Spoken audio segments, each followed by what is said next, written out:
Pois bem, você então recebeu a oportunidade de ministrar a palavra em uma determinada igreja, ou vai receber a oportunidade na sua igreja, ou quem sabe ainda você tem dentro de você esse desejo de levar a palavra ao seu irmão, à sua irmã, ao seu familiar, ao seu vizinho, mas você não tem ideia de por onde começar.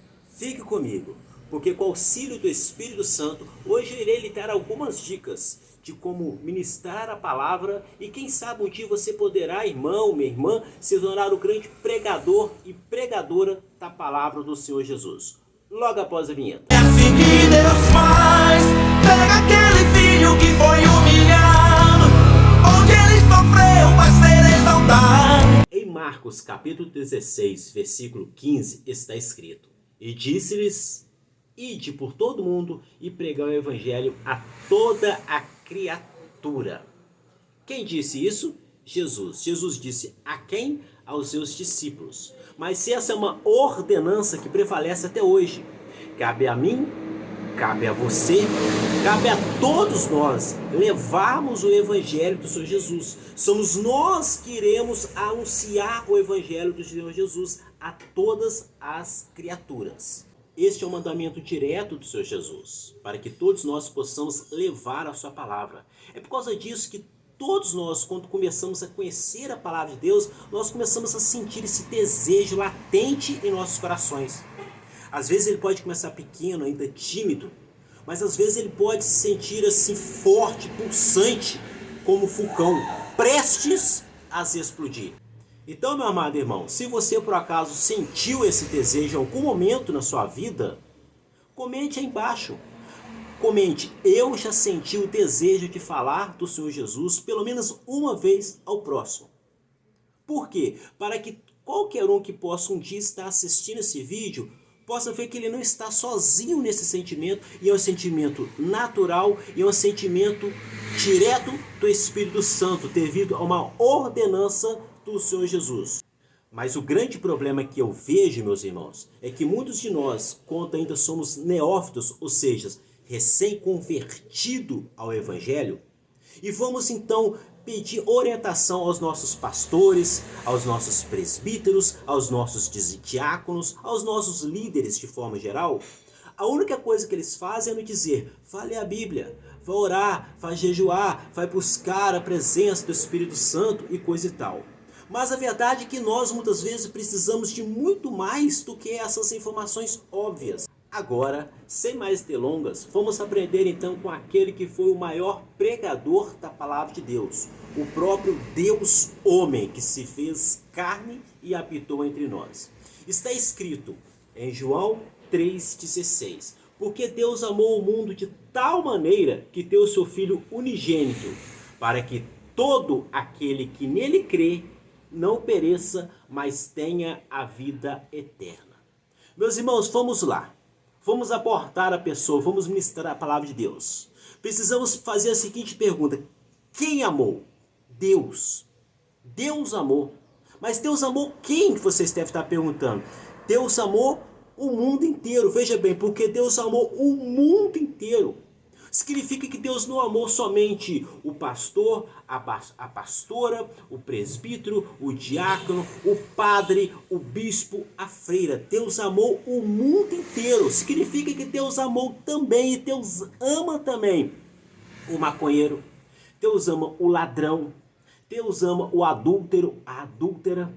Deus ama aquele que está perdido no vício das drogas, irmãos. Deus ama aquele também que está perdido no vício das bebidas. Deus ama aquele também que está perdido no vício dos jogos. Deus ama o mundo todo. Significa que devemos levar a palavra a toda criatura de Deus, inclusive aqueles que estão no lamaçal do pecado. E como devemos fazer isso? Devemos chegar a ele e dizer: porque Deus amou o mundo de tal maneira. Como assim? Podemos mensurar o amor de Deus? Podemos medir o amor de Deus? Não. É impossível para nós, meros humanos pecadores, mortais, mensurarmos o amor de Deus. Mas podemos ter uma ideia do tamanho do amor de Deus. Se você é pai, se você é mãe, ou mesmo que você não seja pai, não seja mãe, vamos pegar o seguinte exemplo. Você seria capaz de pegar a vida do seu filho? Você que é pai, é mãe? Se não é pai, é mãe, imagine então um sobrinho, alguém que você ama. Você seria capaz de entregar a vida dele para salvar uma pessoa que você não conhece, que você não conversa, uma pessoa que sequer nunca conversou com você, que você não tem empatia, que a pessoa sequer nunca chegou perto de você, falar uma pessoa que nunca fez nada de bom para você, uma pessoa que nunca fez nada de bom para o próximo? Não! Creio que não, né? Creio que mesmo se a pessoa fosse uma pessoa boa, pura e tivesse feito algo de bom, jamais você entregaria a vida do seu filho para salvar essa pessoa. Porque essa é a nossa natureza humana. Mas Deus amou tanto o mundo que foi capaz de pegar a vida do seu próprio filho e sacrificar na cruz do Calvário para a remissão dos seus pecados, para a remissão dos meus pecados, para a remissão dos nossos pecados.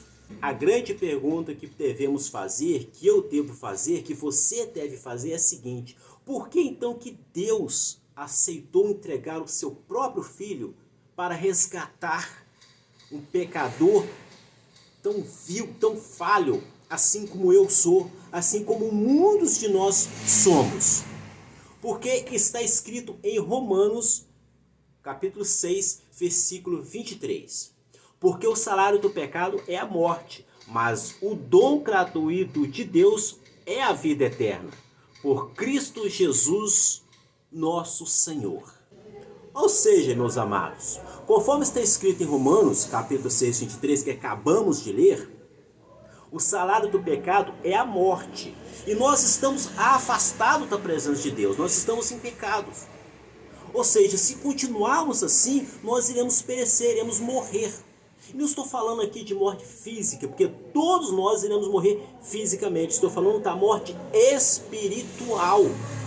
Pronto, até aqui nós já tivemos então todo o exposto, todo o contexto, já levamos a palavra da pessoa. A pessoa já conheceu o Senhor Jesus, você já falou, conforme lá está escrito em João 3,16, você já ensinou para ele, você também já falou para eles, conforme está escrito em Romanos 6,23, que o salário do pecado é a morte espiritual.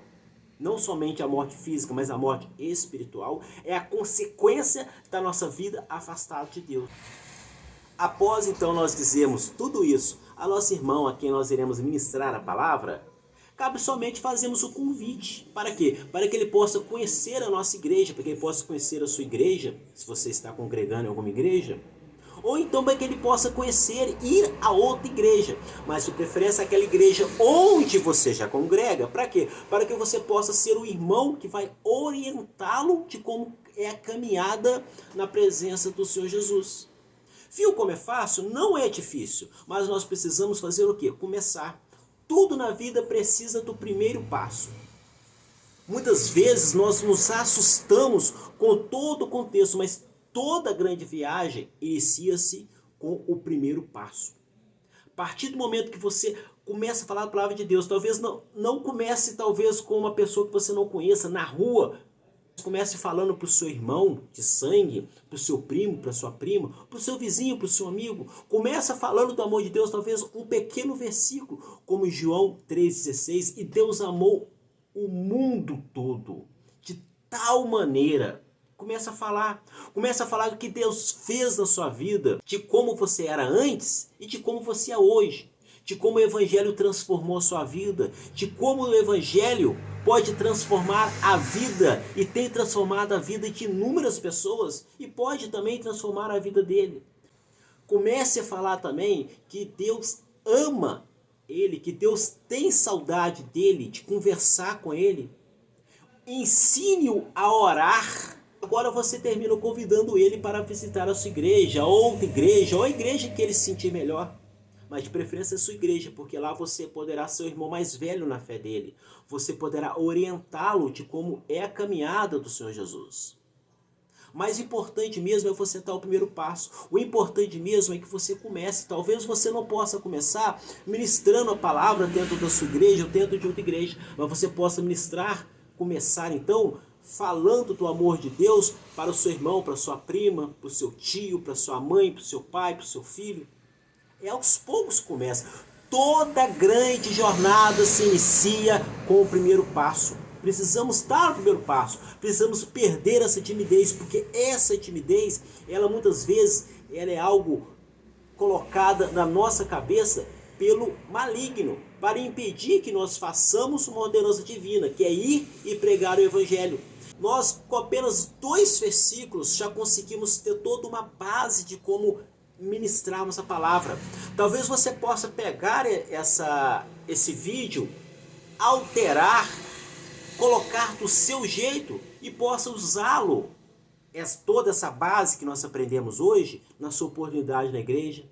Talvez possa usá-lo na próxima vez que você for convidado para ministrar a palavra, para ensinar as pessoas de como ter uma base para pregar o evangelho. Mas, como toda grande viagem, toda grande jornada, o mais importante é começarmos. Comece. E sabe então, com o passar do tempo, você estará então apto a levar a palavra de Deus a nações. Se você crê nisso, diga amém. E se você ficou até aqui e o vídeo lhe foi útil, eu lhe agradeço muito.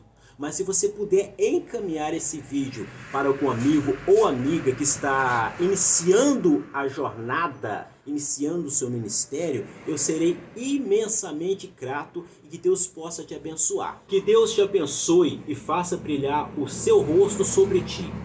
E que o Senhor te dê paz. Sim, que Deus sobre ti levante o seu rosto, que te guarde, te abençoe, misericórdia tenha Deus de ti. Muito obrigado, fiquem todos na paz, amém. É assim que Deus faz.